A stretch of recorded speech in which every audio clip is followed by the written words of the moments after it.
What's up, guys? This is CJ, or Deadly Cyclone with the Strike YouTube channel. We're back again today after last week to do another Samsung device. It's a mini unboxing. I have already taken it out of the box, but we'll go through what's in the box and then I'll show you a little bit about the phone. This is the Samsung Galaxy S20 Ultra 5G. Which every phone they make this year is 5G of their main flagship line, so it probably won't mean a lot to most of us. I know here in Iowa we still don't have 5G. I think Des Moines is supposed to be getting it in the first wave, but that was supposed to happen last year and we're still not there. So I think the 5G, if you're getting a phone to keep for a good 2 or 3 years, I think eventually you'll be on that bandwidth and you'll be able to get the benefits of that, but for right now, not so much. But this is the box. It's pretty standard. It's a Samsung box. It's matte black as usual. Not much anything interesting going on here, so I'm just going to take this part. And once again, they did this with the flip, which you can check out the video of that on my channel right now. But they keep hiding these little paper things up in the top, and people keep missing them. So I'm going to set that over there. There we go. And really, in this one, like in the flip, there was an actual case for it, but we're definitely not going to get a case in this one. So there's your tool for taking out SIM cards, which I said in the last video, I like that they keep giving us, although I have a dozen of them now. Let's see what else we got in here. It looks like just papers, and they're kind of stuck in there, so there's nothing else in there. Off to the side. So, here you go. So, screen protector. They actually put this in here now because all the issues with the fold and not necessarily the flip, but I think they started doing this actually a couple of years ago. So the device itself has this like kind of scratch protector on the top that you could peel off if you want to, but it definitely is on there to help. Nice. You can use a in-display fingerprint scanner, which I have yet to set up. You know, USB port, USB-C, all your cameras, your SIM card tray, all that normal stuff, and then just your mobile apps and your premium care. That's pretty much that. So we'll go ahead and take this out of here. I'm just going to set it off to the side for now. Try not to scratch it. And in the bottom we have another little cover, just Samsung. In here we have our USB-C charger, fast charge, super fast charging, helps when I get the light on it. So that should be pretty nice. I'm trying to remember if they said this was exactly the 45 watt charger. I don't think it is, but they do have a 45 watt charger that you can also buy, which will be even faster. So there's that, standard USB-C. Fun stuff, right? This looks like a little tiny cardboard house of some sorts that has nothing in it. Not a whole lot in these boxes anymore, man. This looks like your cable. Let's open that up. And unroll. It seems like there's a lot of cardboard. Like, do you need this much for this? Like, could you just put a little wire around this and through it? Anyways. This is just your USB-C cable, USB-C to USB-C. No more Type A's in there. I think there might be an adapter in there still. Actually, I don't know if there is. They usually, if you have Samsung phones in the past, you probably have about 20 of the USB-A to USB-C adapters, but I'll set that over there. And this looks like it might be it in the box. Get that out of the way. These are your AKG earbuds.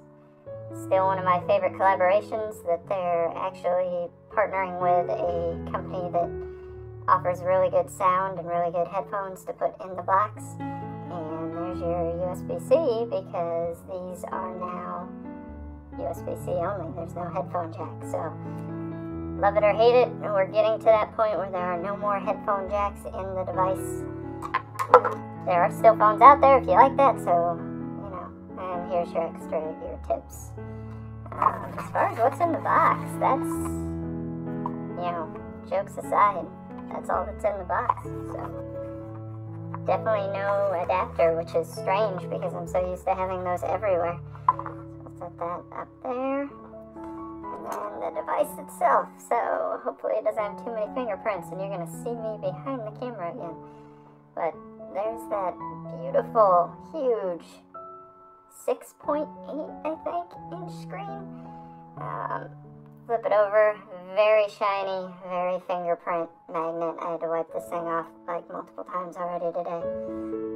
You can see it's got that 100x on there, which I'll show you in a minute. It's a cool feature, but you really can't get any kind of good photos with that, so it's funny that they put it on the back. But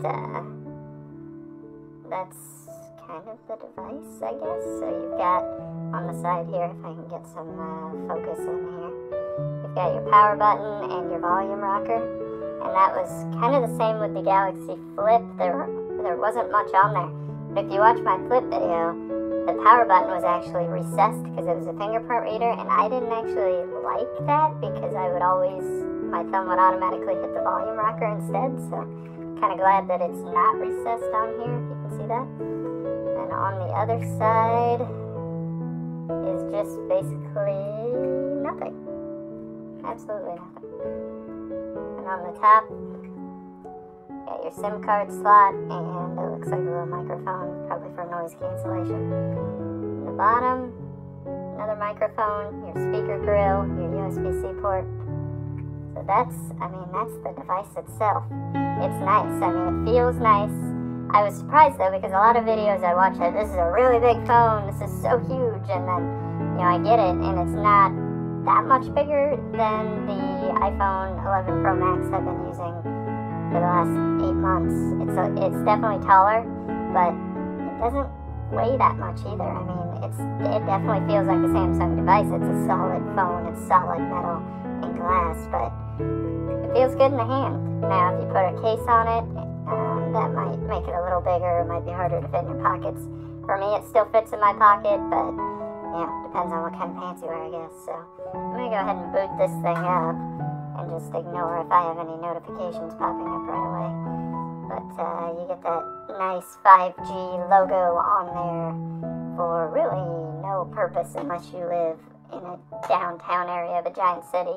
And even then, based on some of the tests other YouTubers like MKBHD have done, you have to be very close to those towers to get any kind of the high-end, over a gig speeds.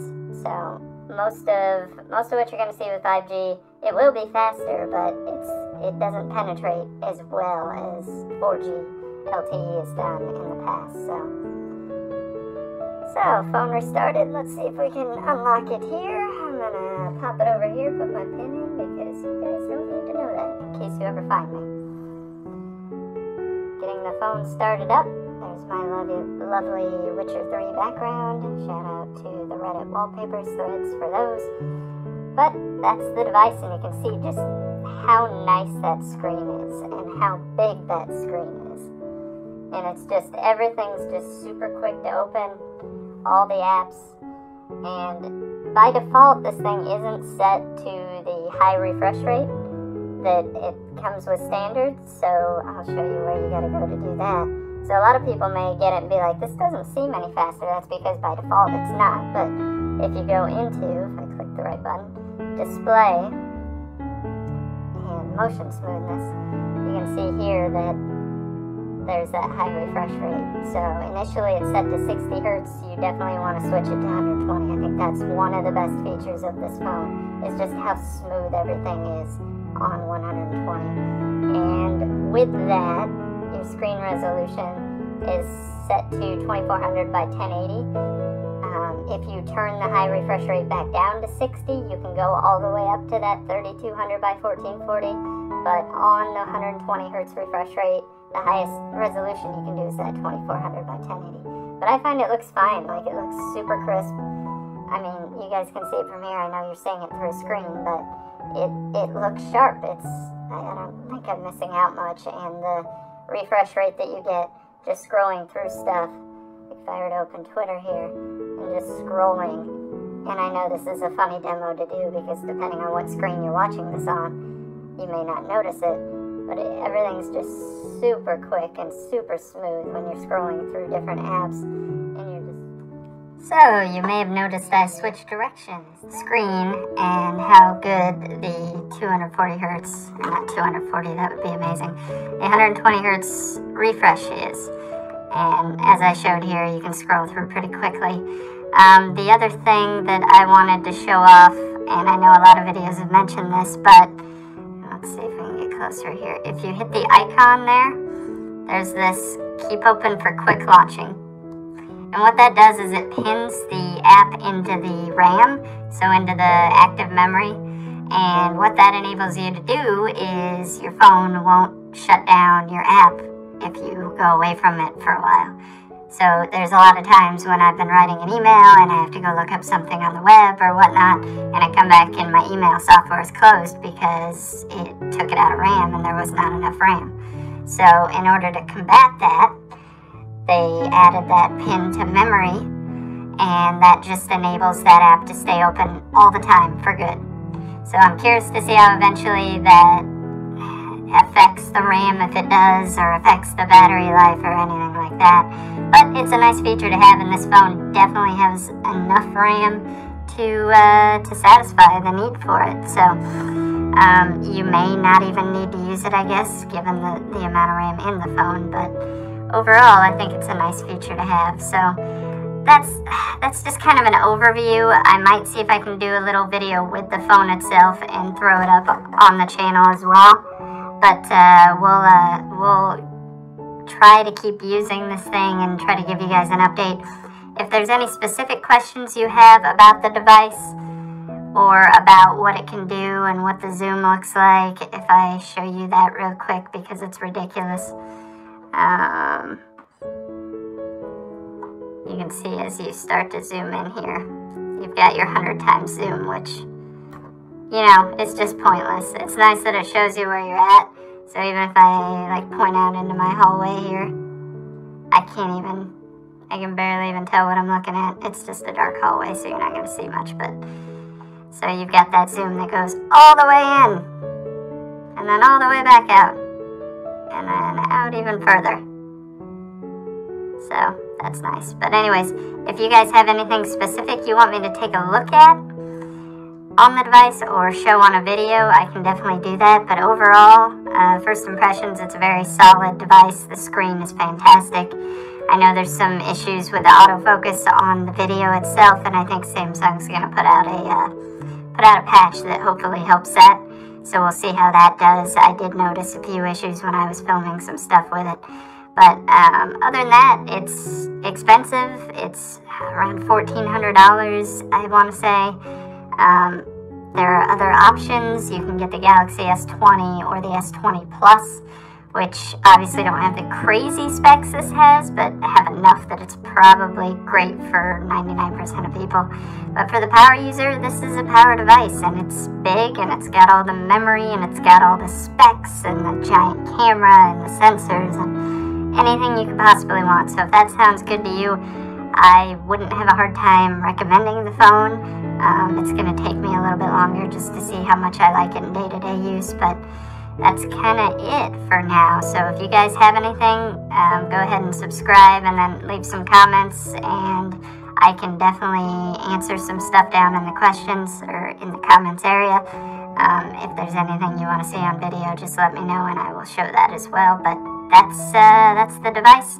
That's the Samsung Galaxy S20 Ultra 5G, which is a mouthful. So, like I said, be sure to subscribe, hit the like button, let me know if there's anything you want to see. Thanks for watching again, guys.